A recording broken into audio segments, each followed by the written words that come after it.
Hi, Danny Fleming. And Marcus Collins. Sorry, I was just in the background there, just a little bit, just getting the thing ready. MA Properties. Excuse me. And we're here for a Seller's Masterclass, and the Seller's Masterclass today is timing a buy and a sell. So, the agenda today, well, look, there are so many components that determine how to successfully transition from the home that you currently own to a new home. We're going to cover a lot of them. First one is financials. Let's talk about those sorts of things. Then seasonality, because that plays into various components of the timing a buy and a sell. Now, there are different ways that you can time a buy and a sell. It depends. For instance, if you already have somewhere to move to, you can buy without needing to sell, or the one that most people come up against, it's you need to sell in order to buy. And there's three different components of that. You buy with a home sale contingency, you sell first and then buy, and you buy first and then sell. And we'll talk about some different case studies of those and talk about the pros and cons of each. But over to financials, and that's you, Marcus. Talk a little bit about financials. Yeah. So, thought what we do is set the scene, really, get some terminology out of the way, if nothing else, just to give everybody on the same page in terms of what we mean by some of the terms like down payments, deposits, questions around about that. So we thought, first of all, we'd kind of hit the financial piece. A little bit of some of the misconceptions around financials. But as Danny mentioned before, there's these three scenarios. You have somewhere to move already. You can buy without needing to sell. There's a caveat to that, is that you really would rather you didn't basically own two homes. And then there's, as Danny said, the situation whereby you actually do need to sell in order to buy. So, couple of the kind of misconceptions. Let me talk about the first one, really, and that's the difference between a down payment and a deposit. In Massachusetts, we have a two-step process to buy a home. There's the offer to purchase. The next phase is the purchase and sale. And then closing. And then closing, Yeah. yes. Two step as opposed to one step, right? I know, but I missed that last night, I think, in person as well. So, in terms of the offer, in order to bind the offer, then a deposit is required. Could be just $1,000. In many cases, depending on the situation of the town where you're buying, it may be slightly more than that. But let's, for example, let's say at offer to purchase, there's $1,000 deposit. just to bind it. When you get to purchase and sale, that deposit increases, and it increases to the balance of 5%. So once you get to purchase and sale, which can be anywhere from 3 to 5, perhaps even 10 days later, depending on how we've structured the offer, at that point, you will need to find 5%. And that's a deposit. And that's a deposit which is part and parcel of the down payment. And the down payment, it comes in when you actually purchase the home. So you're at the closing table, the bank's bringing their money, in fact, your money, you're borrowing it, but essentially the bank brings money, you bring money, and the combination of those two is what becomes the purchase price of the home, or equates to the purchase price of the home. So the down payment could be, and in many cases is, much larger than the deposit. Remember, the deposit's 5%, the down payment could be, perhaps as a minimal in the strong market we find ourselves in, 20%. And then the balance coming from the bank. So that's the difference between a deposit and a down payment. And we often hear people sort of saying to us, well, the challenge is they don't have enough money for the down payment, without realizing that the down payment isn't needed until closing. It's the deposit, which is 5%, that's needed through the transaction. Right at the beginning Yeah. of the transaction. Somebody asked, last night when we did this in person, I mean, kind of where's the equity in my home, and how does this kind of all play out? So I thought a quick diagram would help, just to give you a sense of, given the value of your home, what are the different components to that? So the down payment we just talked about, 20%, perhaps more, the money that you bring to the table. And in terms of purchasing a home, of course, it's money in the bank, money in stocks, wherever that money is actually coming from. Or, and this is where timing a buy and sell comes along, actually money that's coming from the home that you're actually selling. Then, of course, there's the mortgage base. And it's worth pointing out at this point that the amount of mortgage that you can get is dependent not on how much money you have in the bank, but it's dependent on what your income is. The total home you can buy in terms of down payment plus mortgage, of course, it has some factor, which is how much money you have, in the bank. But the actual mortgage itself is income based. So you may have a lot of money in the bank, but not much income. You'd have perhaps a larger down payment than you have mortgage. Most people it's the other way around, of course. 20% down payment, 80% from the bank or that 80% is based upon your income. So that's kind of the difference between down payment, how much is in the bank, and mortgage, which is income based. And then the other component of that, if you own your own home, of course, is the additional equity in the home, which has come about because of price appreciation. So if you looked at your home today, part of the value would be the down payment you put down perhaps 3, 5, 7, 10 years ago. There would be a mortgage component, but there also would be an equity component, which is because of the house price appreciation has increased. So just kind of wanted to clarify some of those terms in there. Mm-hmm. So another misconception. Most folks think they cannot buy until they sell because they don't want to own two homes. Now that's true, that's certainly the case. You don't necessarily want to own two homes. But remember what I said about mortgage being income based. It may well be that your incomes can support two mortgages. The mortgage on your existing home and the mortgage on the new home that you're going to buy. And so it's important that you kind of clarify that, if you like, with in terms of a pre-approval and talking to a financial a lender to see precisely what you can afford. Now, we're structuring all of these so that if you do have to own two homes, you own it for the minimum possible time. That's key. Yeah. But it may well be that that's a price. A doable. Yeah, a price worth paying, if you will. A doable thing to do that. So. Yeah. It's also important if you look at your pre-approval. Your pre-approval will state that in order to buy a mortgage on a new home, it is contingent on selling your existing home. That is, you can't necessarily afford two mortgages. It may not have that. It may say that it's not contingent. Or it just may not say it at all. Yeah. Which means that the bank thinks that you can afford two mortgages, your existing mortgage and your new mortgage. So that's kind of a little bit of a misconception that some buyers and or sellers have. And the last one is, I don't need to get a pre-approval. Well, bear in mind what I just said, really having a pre-approval, if nothing else, and when I'm talking to first-time home buyers, for example, it's clear you need a pre-approval. If for no other reason, it gives you a boundary of how much you can afford. If your pre-approval says the bank will lend you $800,000 and you have $200,000 in the bank, you can only afford $1 million home. And so it puts that kind of upper boundary on it. Now, you may not want to buy $1 million home. You might want to scale that back. Have to spend it's entirely that up much. to you. Yeah. What you can't do, of course, is go to 1.1 million. That's key. So a pre-approval is important because it kind of it gives you that piece of information that says, okay, now I know what I can buy. What is it that I can afford?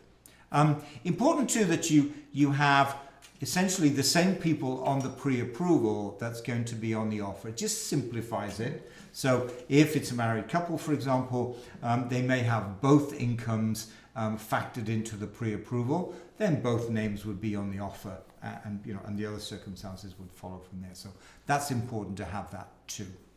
But if one person's on the offer, then the pre-approval should only be for that person, and you shouldn't write an offer with both names on it and only a pre-approval for one person, because then the listing agent's got to look at that and sort of say, it might be a challenge because the partner might have poor credit, and that's going to then impact their ability to get a mortgage with the fact that they're both on the offer. Right, you've got to kind of combine the two together.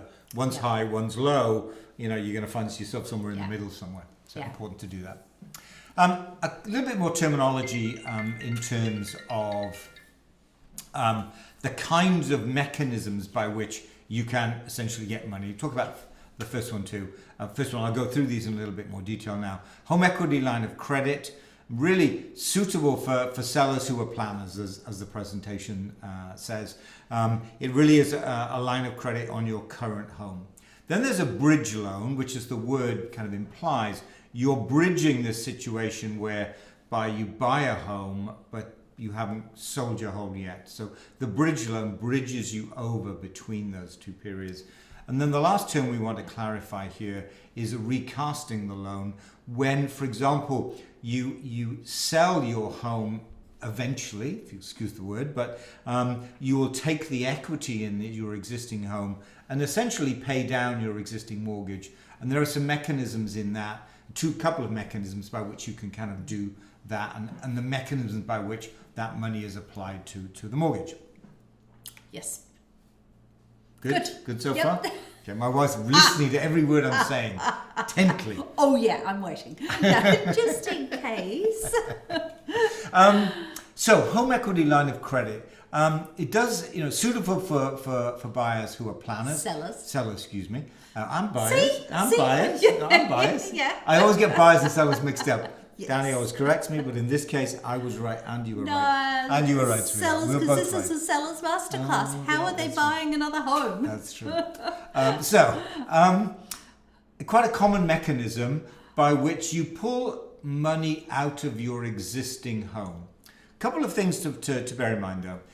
You need to have organized, finalized, have your line of credit all lined up, ready to go before you submit an offer and put your home on the market. So you need to have it all wrapped up, if you like, before you put your home on the market. But we need to clarify, they don't actually have to take the money out of the HELOC Correct. at that point in time. It just needs to be finalised. That's right, yes. So a line of credit is, a line of credit that you can call upon when you need it. Yeah. So you might have a 500,000 line of credit, but you actually won't pay any interest until such times as you actually withdraw money from the line of credit. In the circumstances here, you're going to draw money for the down payment, perhaps for the deposit, but almost inevitably for the down payment. And so that's when you'll start accruing interest, is when you pull money out of the line of credit. You need to ensure that your mortgage broker factors that in when they're coming up with your pre-approval. They'll see the line of credit. You need to explain what that line of credit is going to be used for, so they can factor that into when they look at your credit, as it were.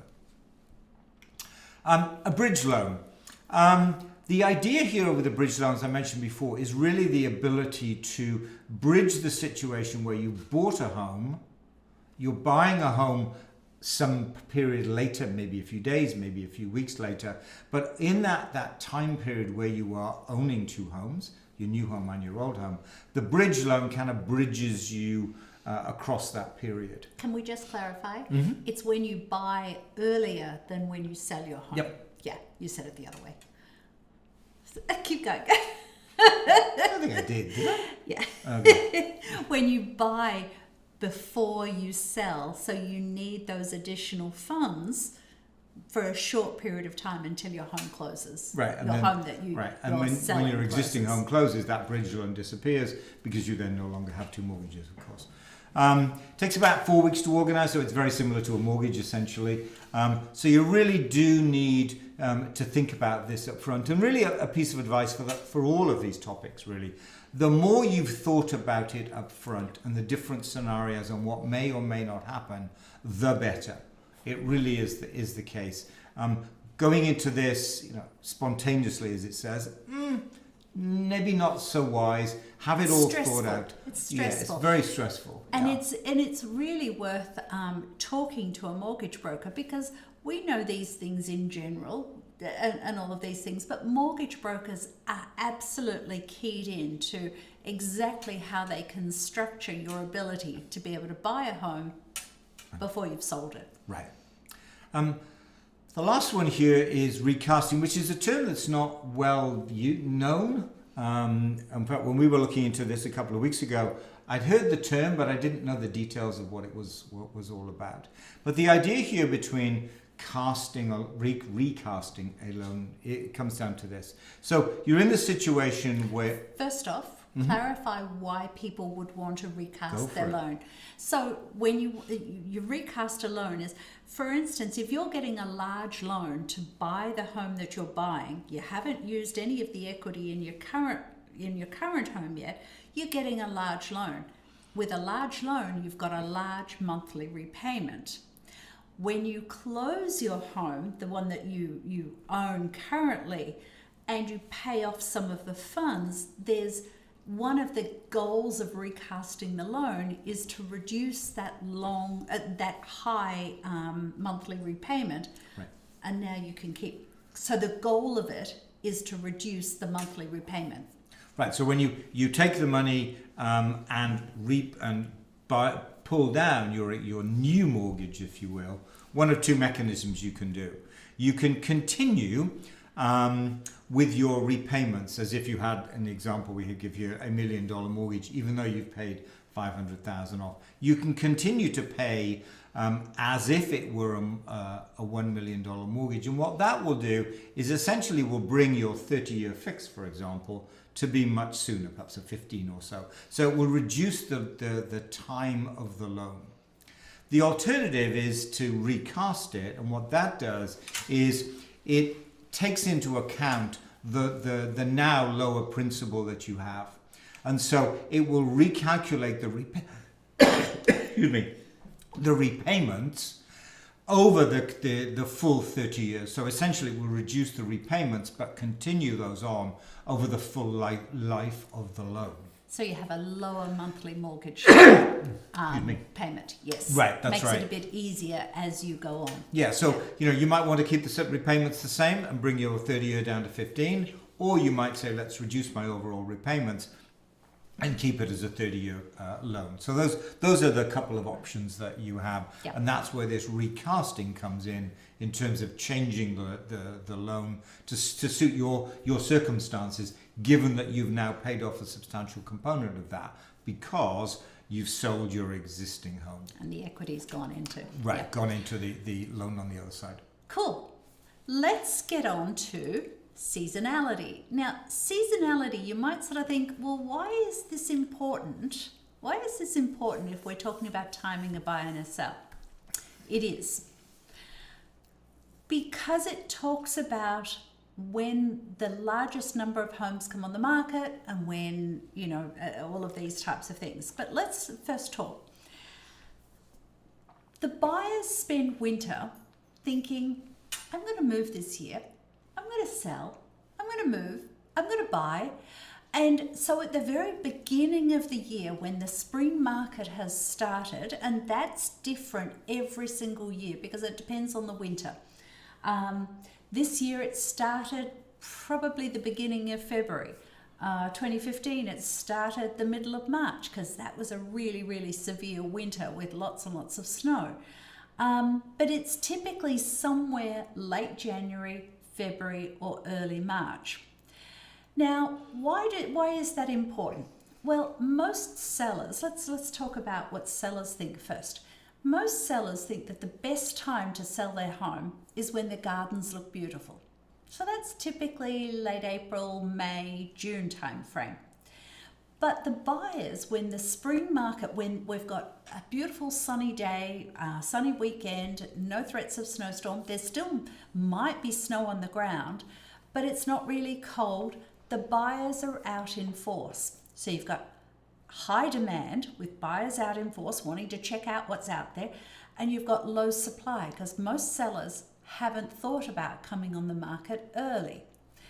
Now, that low supply, need to point that out. That's a great time for a seller to sell. But when you get into the mid-April timeframe, we're starting to see a lot of homes coming on the market. Every weekend there's more and more and more, to the point that there's a lot of choices for buyers each weekend. Then we talk about the period of time after Memorial Day, but before the end of July. That's a period of time where the buyers who have been looking and thinking and maybe not buying because there's so much choice out there, they get to think, Memorial Day weekend, that's the beginning of summer. We were going to buy. We need to move before the kids start school, things like this. So when we're talking about the perspective of timing a buy and a sell, the best time to sell is in the very early period of the spring season, because if your home's under agreement and you need to sell to be able to buy, now you've got a whole lot more homes coming on the market, and if you've asked the buyer for a long closing, you've got time to buy a home, spot a home, and close at the same time as you sell yours. So it plays into it in a different way. But when we talk about the priority order of when to sell, the beginning of the spring market to about early April. The next best time to sell is beginning of June to the end of July. At that point in time, low supply, but lots of buyers still out there. Then the third best time to sell is in that period of time, the middle of April, lots of homes coming on the market, but lots of choice for the buyers, to about Memorial Day weekend. And then we get into September, mid-October. That's not as busy as others, and typically in that period of time, the buyers who are looking at that point are buyers already in the town. And then you've got mid-October to November, August, and then you're in winter. So let's look at this graphically and show you more about what we mean. So this is 2022 data, and this happens to be for Lexington. But if you look at the fact that you don't have that many homes come on the market in February. So, but the buyers are out there. They're out there as soon as it starts. Now, if you bring your home on the market in February or March, look at how many homes that, I should point out the blue bars and the number of homes listed in each month. So if you come on the market late February, March timeframe, you can ask the buyer for a closing end of June, end of July. And most buyers, if they're competing for your home, they will give you what you want. And we specify that in MLS if you've got specific requirements for closing. But what you've got here is if you've done that, you've got all of these maximum months when there's more and more homes coming on the market. So you've got lots of supply for you to be able to choose your next home. That will point out a little bit later as to how that can play in to timing a buy and a sell.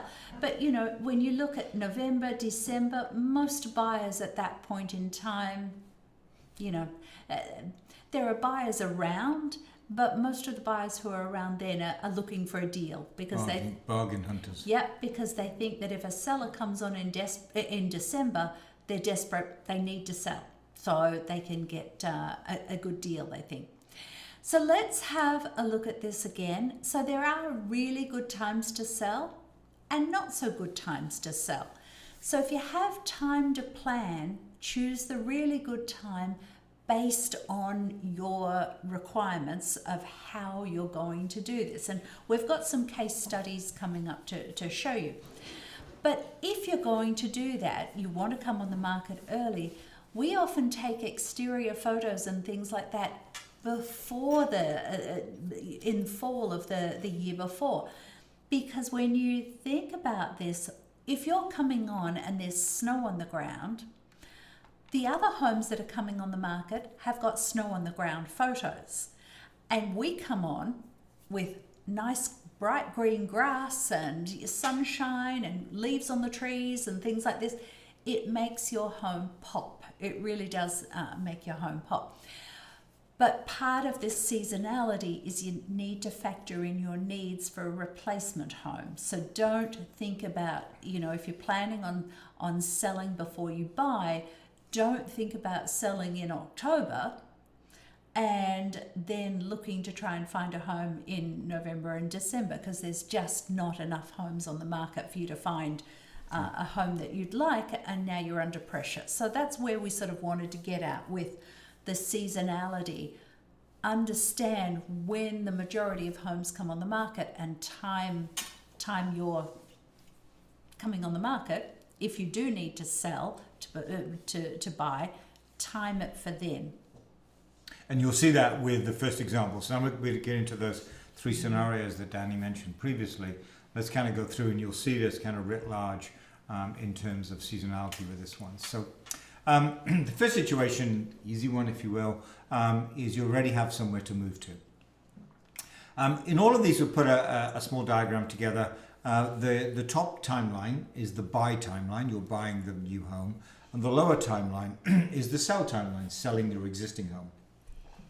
And we're looking really at the juxtaposition of when events occur on the buy versus when events occur on the sell. So here in this example, you already have somewhere to move in. So perhaps you bought a home, whenever that may be, in 2022. Or you've had it for 10 years. Yeah, whenever it is, a holiday home you're now moving to, whatever it may be. But you've got that accepted offer and you've got your closing, so you own that home before you're even thinking about coming on the market with your existing home. The key here now, of course, is that we want to time bringing your home on the market to maximize the sale price. So getting home preparation out of the way, home comes on the market, thinking about what Danny just mentioned around seasonality, perhaps February, March timeframe. I mean, that's why I said perhaps you're buying a home in 2022. Here we are in 2023. February, March timeframe would be an ideal time in which to bring your home on the market, because you're maximizing your sale price, and then you would close some, subsequent to that. So we follow these kind of diagrams through all of these circumstances. We've also put some pros and cons in terms of this, so you can kind of read it at your leisure. Perhaps pause the video and read exactly what it says. But this really does depend on your situation. You already have an existing home, for example, a second home, a holiday home you're moving to. Perhaps you've been planning this for some period of time. And then, you can choose to move and have us come in, move in 2022, and then have us come in early 2023, for example, or 23 versus 24. Or just they move out whenever 3 it weeks is. before we right. come in. We come in and then we perhaps do some... You don't need to keep a vacant home. Right. for We then, 12 months. we then come in and prepare and stage that home and put it on the market. Very much the easiest option for the sellers, because it reduces the stress on you, apart from owning 2 homes, but ultimately you've owned 2 homes perhaps for some long period of time too. So that's the easy circumstance where you own your existing home. So the next one is you buy without necessarily needing to sell. Now you may wish to, you may try and coincide the 2 events, the buy and the sell, but if it doesn't work out, then yeah, that's okay. Yep. Here's what the diagram of that looks like, of course. The idea here is to get your home preparation out of the way as quickly as you can. Be essentially, and this applies to almost all of these, be ready to go on the market, not quite at a moment's notice, but relatively quickly, because things will happen quite quickly in this example when you get an accepted offer. And it reduces stress. Right, it's all done. You're not panicked. Right, and you'll see this in one of the case studies that Danny talks about too, where that preparation was somewhat delayed and then it just kind of snowballed essentially. So idea is to get it out of the way. You get an accepted offer on your home, and now you bring your home on the market, perhaps not, to maximize your sale price as best you can, based on the fact that you of course bought a home. Whatever time of year you bought that home, you then bring your home on the market in order to maximize the sale price, dependent on when the home you've actually bought the home. And then you may well have to buy the home before you've sold your home. So you may not be able to coincide the closings. The vertical arrow you see there implies that at that point you've actually coincided those closings. That may not necessarily be the case. You may have bought it before that. You may have to wait a little bit before you close, depending on when you brought your home on the market. But the idea here is you really do want to try and coincide those two events. But if you don't, well, that's okay. You can still buy. Right, Yeah. exactly. Again, clearly depends on your financial situation. As we mentioned previously, that pre-approval is key because it will tell you whether this is a viable scenario. And really that pre-approval begins to close some doors and open other doors, if you like. Tick some boxes and unticks others. And so it really is important to get that pre-approval. You don't want to own two homes at the same time, but you may have to. You're trying to coincide them, but you can't necessarily do it. But it might only be a case of 1 or 2 days. Right. So, yeah. Yes. So that's the key. That's kind of the situation where you would like to coincide, but you can't. Now comes perhaps the more tricky situation. The trickier ones. Where you need to sell before you can buy. So you haven't got this option of not coincide the closings. So how do you kind of navigate those circumstances? So here's one scenario, and this is the idea of a home sale contingency. The idea behind this is this. You do all your home preparation, you get that done. You get an accepted offer on your new home, but that offer is contingent on you selling your existing home.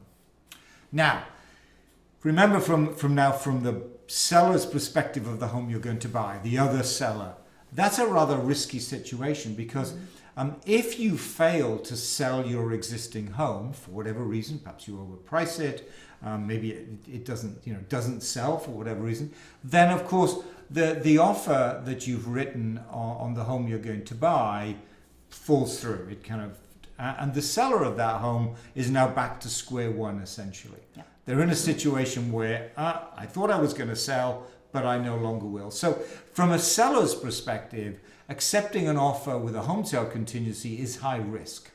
And in most circumstances, they will not accept it. Now, that's not to say in all circumstances. If a home, for example, has been on the market for a while, perhaps it's new construction and it's not finished. So there is a time period between that. So you have time to get your home on the market. Those are circumstances where you may well be able to buy with a home sale contingency. But they're quite rare. And in most cases, and what I've tried to show with this diagram, there's usually what I've called here a contingency deadline. A deadline that says on the home you're buying, you need to clear that home sale contingency after 3 weeks, 4 weeks, 5 weeks. So if you've got your home on the market, but unfortunately you haven't sold it yet, the seller of the home you're buying might say, you need to decide here. You need to decide if you're going to exit, or you need to decide that you're going to drop the home sale contingency and move forward. So there's usually a time constraint when this is done too, so which I've tried to show here with that contingency deadline. The beauty, of course, the best situation is, of course, that you put your home on the market, you get an accepted offer, and so the contingency deadline, you've already passed that. The home sale contingency at that point is passed, so it doesn't really matter anymore. So that's buying a home with a home sale contingency. As I say, realistically only feasible in a buyer's market where the seller of the home you're buying, I'm struggling to sell it. I've been unsuccessful. You're the only offer I've had potentially, and therefore I'm willing to take the risk that there is there. Home's been on the market for a long time. You do need to get your home on the market quickly back to that contingency deadline. And that's why, as we've mentioned previously, getting all the home preparation done up front means as soon as you get the accepted offer, bang, you can bring your home on the market quite quickly. It reduces your negotiation skill position ability, yeah. with a home you're buying, because you're potentially, if a home had been on the market for a while, you're in a strong position in terms of buying that home, perhaps getting it for less than the asking price. Once you throw a home sale contingency in there, the seller of that home is going to be a little bit hesitant, say, yes, I'll accept your home sale contingency, but I'm looking to get, for example, the asking price. Yeah. So your negotiating position is somewhat weaker than it would be if you didn't have the home sale contingency. So that's kind of that scenario where sometimes you can pull it off. The circumstances have to be right, though. I think it's fair to say, you've got to have everything. It's got to be a position where that a home has been on the market for a while. And it's important to mention too, I hear a few folks talking about, well, I can buy one with a home sale contingency because my home's in X town and it's a really desirable town. And so the seller of the home I want to buy should take that. Well, the seller of the home that you're going to buy doesn't know what price you're going to come on the market at. You might come on the market at a way inflated, overpriced price, and you'll sit on the market not doing anything, regardless of the desirability of the town that you're in. So it doesn't matter what town you live in, it all matters about, selling the home. Right. And the seller's now got to worry about selling his home as well as your home. Right, yep. So, home sale contingency. Next situation, sell first and then buy. And this is playing into the seasonality discussion that we just had. So here's the diagram for that one. What this shows is now, the first events are on the sell side. You do your home preparation. You bring your home on the market. Remember what we said before. Best time to bring your home on the market, if we use the seasonality, the ideal situation, February, March timeframe. Early in the year. What you then do, as soon as you have an accepted offer on your home, you start to get serious, if you will, in terms of looking for a home. Now, the beauty of this is that if you think of it, that seasonality graph from a buyer's perspective now, more homes come on the market in April, May, June. So there are more homes for you from a buyer's perspective to choose from. So you've sold your home at the right time because there are very few homes on the market. You're now looking to buy a home when there are lots of homes on the market. And in this circumstance, what you might do is, in terms of bringing your home on the market early in the year, you might ask for a long closing, 8 to 12, maybe even a little bit 16. Longer than that. Yeah. Because that will maximize the amount of time that you have in order to buy a home. And remember, you've sold at a very strong time as a seller. The buyers will be willing to give you a long closing. Yeah. Perhaps they're in a rental, they're willing to extend that rental by a month or two just because they want to be able to lock in a home early in the new year, early in the year, and not have to worry about open houses. And they want you to take their offer. I mean, if you've specified timing on your offer, which is what they want, they're going to look favorably at your offer because, Yep. that's important. But you missed. But there is something to do with that. If you don't find a home to buy on the day of closing, you need to move out.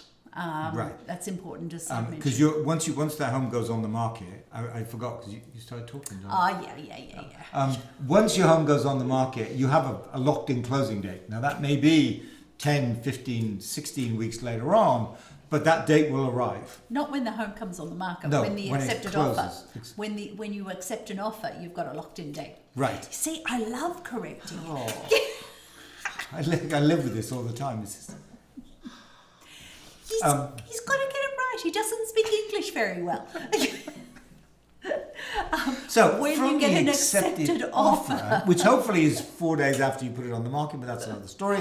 That's a whole different presentation. The idea here is that once that closing date arrives, of course, you do have to move out. And so if you have not been successful in buying a home, then you will need to move into a rental, perhaps a short-term rental, however, that's kind of played out. But there is the risk, if you will, is that once your closing date arises, guess what? You have to move out of your existing home. So there is some risk to this. Here's some explanation of that. It depends on the timing, when to come on the market. Just as I said, it really dovetails in. You could almost take that last graph and dovetail over it or overlay over it the seasonality graph. Right time to sell, right time to buy. It just kind of fits nicely into that. Requesting that long closing is key because to give you the maximum amount of time to be able to find your replacement home, your new home as it is. And the idea here is to close either on the same day, perhaps a day or two apart, no more than that, day before perhaps, sell your home the day before on a Wednesday, buy your new home on a Thursday. That you're looking to coincide those two events as close as you possibly can. But as we mentioned before, you do need to move out on closing dates. So if you fail to do that, of course, then you may need to rent a home. And we should point out some sellers do choose to rent. Okay. Some sellers do choose to rent rather than try and buy, because if you're trying to buy under a certain time frame, as that time frame gets further and further along the way, you're starting to get more and more under pressure because you need to move. So sometimes just planning to rent the home, rent a place once you close, or even before you close, because you can even just find a rental immediately and we bring the home on the market and it's done and you've already moved. But Yep. Yeah. I added that in. But you haven't. Patience. So here's the next one. He messes up my I know. presentation. Yeah, I know. I added it in because we did it last night, and it's like, we need to add that one in, so I added that one in. So here's a situation where you're going to buy first, and then you're going to sell. So let's kind of lay that timeline out here. So the idea here is that you do your home preparation, you get everything ready, you're looking for a home, you get that accepted offer, and then very quickly afterwards, if possible, you put your home on the market. Now, you may not be able in this case to coincide those closings because you bought first and then you're selling. So there is a potential here so that the closing of the buy occurs and the closing of the sell occurs after that fact. So this is where that bridge loan comes in. A loan that allows you to carry own two homes for a relatively short space of time. The idea here is you make that relatively short, days, weeks perhaps, but no longer than that. The idea is to kind of make that relatively short because you don't want the additional expense, clearly. Yeah. But the idea here is you get the accepted offer, you put your home on the market quickly afterwards, as soon, and then you look and try and coincide the closings. Yeah. If you don't, then the bridge loan kicks in to kind of bridge between that owning the home, your new home, and still owning your existing home, which is then when you close it down. And this, for example, is where that situation of recasting would occur, because when you close on your existing home, the equity in your existing home is, of course, then paid off against your new mortgage, and that's when recasting kicks in. So, depends on the real estate season, of course, in terms of when you do this. You really do need to coordinate with the mortgage broker before you do this to get that bridge loan, if nothing else, in the bag, ready to go, just in case you do need to do that. But you don't want a long period whereby you're owning those two homes. That's kind of the situation you don't want to be in. Even with that bridge loan, it is literally a short-term measure. The other way, instead of the bridge loan as well, and the diagram should know this, you can also use your HELOC to do that. This is where the line of credit comes in too, where you use the HELOC in order to pay that down payment for the other home. So it kind of coincides with that situation too. Then I added one. No, this is the same as the section we just did. Yep. So. But that title slide is wrong. So. I love it. I was watching it coming up and I'm thinking, no. I'm going to stop doing this. It's too stressful for me. I can't cope with this. It's too stressful. So here's a situation that... get me to check it first. Well, you could have. It's been done since 2 o'clock this afternoon. So here's the situation that Danny talked about before. It's this idea of renting. So what you do in this situation is you bring your home on the market, potentially you close as well. You then move into a rental, maybe a short-term rental, maybe a longer-term rental, and then you start looking for a home to buy. The stress has disappeared. You've already bought sold your existing home. You know what you've sold your existing home for as well, of course. So that puts you in a much better position in terms of financials to know precisely how much you can afford for the home that you're going to buy. You know, you get an accepted offer on the new home. You then move into you close that home, and at that point you can make the decision to break the lease that you're in, unless of course it's a short-term rental, in which case you don't need to worry about that. And breaking the lease, a lot of people are under the misunderstanding that if you've got a 12-month lease and you've lived in the place for 6 months, when you move out, you're up for the remainder of the 12-month lease. You've got to pay the final 6 months. That's not the case in Massachusetts. In Massachusetts, the landlord is obliged to try and re-rent your home for the same rent, same terms and conditions as quickly as possible. And you're only liable for the lease payments, the rental if you like, for the time that the home is vacant. So if the landlord puts it on the market immediately, and they find a tenant in a month's time to move in 6 weeks' time, you're only up for 6 weeks worth of rent, not 6 months worth of rent. So, you know, if you're not sure about that, talk to a real estate attorney, because breaking a lease, yes, you're liable for the remainder of the lease, unless the landlord finds someone to re-rent the place for the same amount. And they need to actively do it too. Yes. They can't just sit back and think, you know what, I'll get 6 months, nobody in the house, less wear and tear. They have to actively have to do that Yeah. too. So it is, as with many laws, tenant landlord laws, it is actually in favour of the tenant in this case, in that it does put the onus on the landlord to be able to do that. So we don't want to just have break lease on that slide without explaining that not necessarily. That's why Danny's here.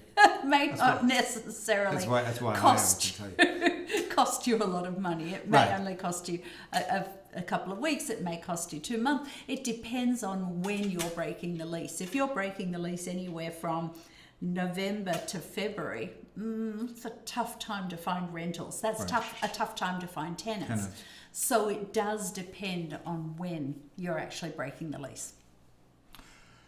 Case studies. Okay, so let's go through some of these one by one. Now, and I'll listen intently. Yes, I've created a monster. So case study 1, you already have somewhere to move to. This is the easiest for sellers, I have to say. This was a seller who wanted to sell in 2022. They planned to move to their home in the Cape. Temporarily, because they were buying a small new construction townhome in Concord, but it wouldn't be ready for about 10 months. But because they had the second home on the Cape, let's just move there, because they wanted to capitalize on the seasonality of the market. So they moved some of their furniture out. We prepped the home and then staged it. We came on the market March 11. Again, optimal season to sell. We had competing offers. I think we had something like 42 offers on that home. Sold for 128% sale price to list price ratio. And it closed May 14. It was easy. They just moved. They were in the Cape, and then when their home in Concord was ready, they moved into their home in Concord while still owning the home in the Cape for vacation. Now, when we talk about pros and cons, well, really, you list your home, the pros, you list your home at an optimal season and the right time for your personal logistics. And it's an easy transition.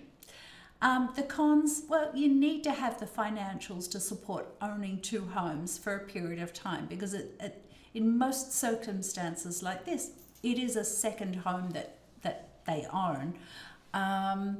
Or you've got to have the financials to be able to do it. So the second one is these folks didn't need to sell in order to buy. They didn't want to own two homes at once, but they didn't need to sell in order to buy. They wanted to move if they found a home to buy in the same school district. There was no urgency. We ended up finding a home, made an offer on Tufts Road, and it was accepted. And closing was scheduled 6 weeks later. We did some prep on their home on Middle Street, and we came on the market 3 weeks prior to closing on the buy. We had competing offers on their home, and closing was scheduled for 2 weeks after they closed on their buy. But boy, it allowed them to move calmly. It allowed them to move gradually. It allowed them to do it with no stress, because they didn't need to be out of their home for 2 weeks, and so they just quietly moved things over, unpacked boxes, went back, got more, unpacked boxes. You know, it made it very, very easy. I never want to say moving's easy. Moving's not easy, but Yep. that's about as easy as you can get, as well as case study 1. The pros: it allows you to buy when the right house comes along, and it makes it the transition easier if you close on the home within a couple of weeks of the sale of your home, because that way you can stagger the moving. The cons: typically the home to sell comes on the market relatively quickly after the buy. Again, you don't want to own two homes at once, but if you've bought something in late October, you know, is it really the right time to bring the home on the market in November? Probably not. You might just need to wait until late January, February. So you need to factor in the timing of when to bring your home on the market. Now, it also has to play into the fact that if you're selling a more expensive home than the one that you're buying, you're actually timing the sale of your home around when you've bought, which may not be the optimal time to actually sell that more expensive home. So you need to factor those things as well.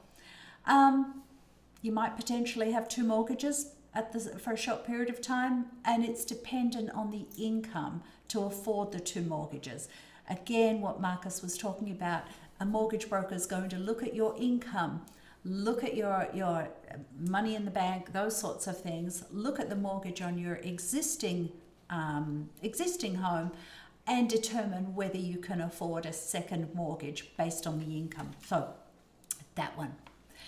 Now, case study 3. You need to sell, but you try and buy with a home sale contingency. So these folks needed to sell to be able to buy. They wanted to make their offer contingent on selling their home. So they had an accepted offer on a home that had been on the market for several months and was overpriced. They offered asking price with a home sale contingency. Seller accepted it. A longer closing was in the dates, but there were also dates in there that they needed to comply with. The home came on the market 2 weeks later, and they accepted an offer 5 days later. They had competing offers. Once the mortgage contingency for the buyer of their home passed their contingency on the home that they were buying, God, this is Too many buys. too many. Blah, blah, blah. It was passed. It was finished. I almost drew a And they diagram were- with that, but then I thought better not. and then they were Probably get able it to wrong. coincide their closings. So it does happen, but the pros, it gives you peace of mind that you don't have to buy if you can't sell your home. The cons, if the home that you want to buy is in demand, the sellers aren't going to accept a home sale contingency. They're just not. If the home isn't in demand, the seller's unlikely to take that offer with a home sale contingency unless your offer is pretty close to asking price. Because why would they? It just means that they've got to worry about selling two homes now. And again, something that I mentioned before, it doesn't matter which town the home is to be sold in, because it may be listed for an unrealistic, overpriced price. In some of the close-in towns, it's pretty uncommon to see that. I think we've only done 2 in these areas and in this time. Yeah, not very many. Yeah, not very many. Far less than 1 a year anyway. Far less than 1 a year. Yeah. Because as I say, it's not conducive for the seller of the home to take it, because they've got to worry about not only selling their home and you keeping on going through with it, but the seller's got to worry about you selling your home. And you could have a domino effect, because it might be several layers down and one buyer has to pull out, which then makes that home sale contingency fall apart, which makes the next home sale contingency fall apart, which makes you have that in England a chain yes. Where this whole series of transactions are related, and somewhere down that chain somebody fails to execute the buy, which means the person who can't sell their home, which means the buy on that one falls through, and it kind of unravels like pulling on a piece of string. Yeah, so there are dangers with that for a seller to accept it, and sometimes it's a challenge to get the seller to accept it.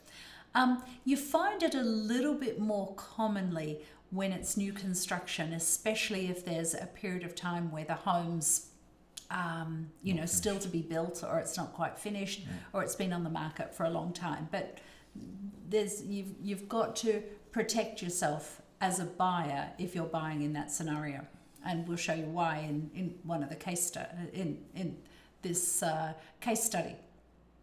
No, in another case study. So need to sell first, and then buy. We tend to find this is the most common method people take if they need to sell before they can buy. Excuse me. Seller wanted to downsize. They owned in Lexington. They wanted to move to Acton. They wanted to capitalize on the seasonality. We bought their home on the market, competing offers. Closing was scheduled for 12 weeks, a long closing. We searched and we found a home in Acton to buy. Made an offer. It wasn't contingent on closing, as their buyer had no mortgage contingency. The buyer of the home that we sold had no mortgage contingency, and the sellers of Acton accepted their offer. But we got into a little bit of a glitch with this, because the closing date needed by the seller in Acton was 5 days earlier than the closing date of the home sale in Lexington. The seller of the Acton home wouldn't budge from their requirement of 5 days, but the buyer of the home in Lexington wouldn't delay closing for 5 days. So the seller had to get a 5-day bridging loan just to make it all work. So it was, sometimes those sorts of things happen. Next one, the pros of that: you're able to capitalize on the market, maximize sale price. If it's competing offers, we can request a long closing from the buyers.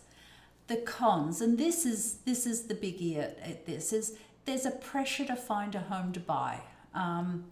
If closing on the buy is before closing on the sell, then a bridge loan is required to make up the difference.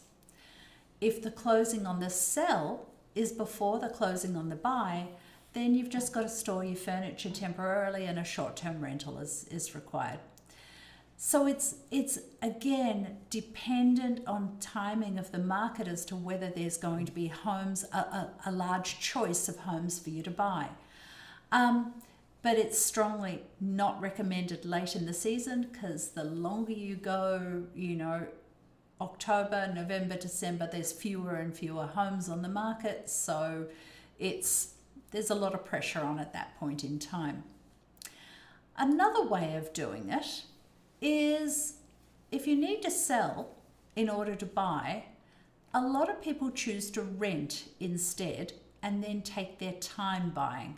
So this was a seller we had in 2022. They didn't really know what they wanted to do. They didn't know where they wanted to buy. They weren't sure whether they wanted to go interstate. They weren't really sure. So they decided to rent instead. No pressure that way. So, because they wanted to downsize, it was a large home and they wanted to capitalize on the seasonality again. They actually were amazing. They found a rental almost immediately. The day after I talked to them, they called me and said, we've got a rental, we're moving in on the weekend. And okay, good. Amazing how efficient some people are. So they moved out. We came on the market March 24. We staged their home and did all of that. Came on the market March 24, an optimal season to sell. We had competing offers. We closed a month later. And it was an easy transition into their next home because they were already in the rental and some of their furniture was in storage. They ended up deciding to move to California. So, that took the pressure off them trying to figure out where they were going to go because they decided to go to California later in the year. They already sold their home. They know how much, they know how had much money they have. They know what they can afford to buy. Yep. And they're in a much better position when they get to California. Now I've got the equity from my home. I can go I'm buy ready to whenever buy. I want. Yep. So the pros and cons. The pros, able to capitalize on the market and maximize the sale price. The pro, this is a huge one. It takes the pressure off having to find a home to buy, and you can do so at your leisure.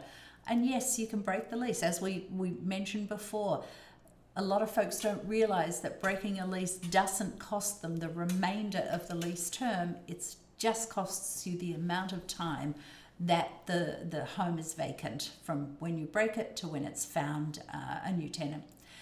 The cons, actually that's a pro. Able to move into a rental when it's right for you. It could be before your home comes on the market or just prior to closing. That's a pro. Sorry, we need to move that. I won't rub it in. Yeah, but I found my own mistake. Oh, that's good. That's good. It depends on the rental market, but best to line up the rental as soon as possible. The biggest con is you've got to move twice. Once into the rental, and the next into the home you purchased or where you've moved to. So that's that. To change that, sorry. Okay. Case study 6. So there's lots of cautionary tales in this one. This seller bought a new construction in Florida. The completion date was a few months away. They used the listing agent to buy the home. They didn't have a buyer's agent. Okay, but we'll just put that up there first. The profile of the seller, they needed to sell to be able to buy the home. The deposit was paid on an offer that didn't have a home sale contingency because they didn't use a buyer's agent. And the mortgage contingency date was prior to closing, which they always are. So the seller had some time to close on their home in Bedford. Now, in this, preparation was needed for the home, but it was delayed. Their contractors that they'd arranged kept letting them down. Finally, they asked us for some names of some contractors, and we got contractors in with quotes. They used one of our contractors, but in overall, there was a very long delay in coming on the market. It came on the market middle of July last year, so mortgage interest rates are heading up. It went under agreement the first weekend, fantastic, but the buyer got scared with interest rates, what was happening with interest rates, so they defaulted, they exited the contract, and it came on the market 2 weeks later. Now the seller was under real pressure because the closing of the home in Florida was happening. The mortgage contingency date had already passed on that home in Florida, and they didn't have a home sale contingency. So if they couldn't close down in Florida, he was losing all of his deposit. So he needed to close by the end of August. We did a price adjustment on the 4th of August, and because that was when the home came back on the market, we ended up finding a buyer who could close within 3 weeks or so. 3 weeks, 17 days, 2.5 weeks. So they had their loan already organised. That was stressful. That's what happens when it's stressful. But the pros, final move locations determined, so there's no pressure to find a home to buy. The cons, in this scenario, this is why it's really, really important to have an agent that represents you, not represents the other side, represents you. The listing agent of the home in Florida didn't warn our seller that the mortgage contingency date was passing, because it's not up to the sellers to let you know that. You've got to keep, normally a buyer's agent keeps track of that for you. The buyer, our seller, didn't use a buyer's agent, as I mentioned, so it didn't even have a home sale contingency in there. So once their mortgage contingency had passed, they'd lose their entire deposit. Listing agents, when a buyer is not using a buyer's agent, will often write an offer without a home sale contingency, even if it's in the pre-approval that it's needed. Because they represent the seller, they don't represent the buyer, they represent the seller. So if the listing agent is writing an offer for the buyer, who in this case is the seller, they're not necessarily going to write the right offer for the buyer.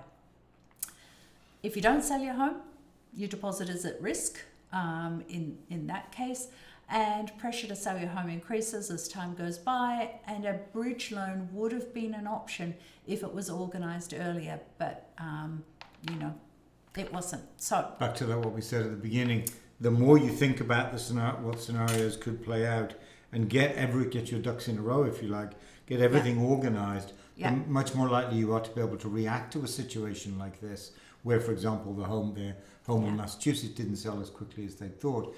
There would have been. It didn't come on the market as quickly as they thought. And therefore, and came back on the market subsequently. And so they would have been in a position to say, that's okay. My bridge loan is already organised. If I'm delayed by a week, less of a problem because I already have my financing organised. So having thought through all these different scenarios, and it really goes true with everything we've talked about here. Think it all through beforehand. There's a mechanism here to make anybody's circumstance work. But the more you think about it beforehand, the much more likely that there's going to be less stress, let's not call it stress-free, as it is still stressful, far less stress in terms of doing that. But everyone's circumstances are different. The first thing you've got to do is talk to a mortgage broker. Find out whether you need to sell in order to buy. We know you don't want to own 2 homes at once, but find out if, even if there's 2 days delay, you can own 2 homes at once, because that gives a whole lot of different options available and reduces the stress and things like that. So it closes some doors and opens others. I mean, that's the whole key, having that information. So knowing all of that. But there are ways of doing it all. It's just a matter of which works for you. So if you want to talk to us, we love talking about this stuff. So if you want to talk to us about any of this, after you've talked to your mortgage broker. Right, come on, do that, because it'll make it so much easier. And then what we can do is take your specific circumstance, whatever it may be, and say, okay, now this is the scenario that's likely to play out. Where you're buying, where you're thinking of buying, where your home is currently, and so on. Once we pull all of those pieces together, it's relatively straightforward to say, right, this is the scenario that's likely to play out. Right, what do we need to do in order to make that as stress, minimize the amount of stress in terms of that process? So it's key to have all of that, have that conversation, and then it'll be, okay, now these are my next steps to come out of that. Yeah. So, thank you. If you've got any questions about all of this sort of stuff, we'd love to talk to you, and this is fun for us. But look, thank you for listening, and we'll talk to you later. Say thank you. Thank you. Bye. Bye.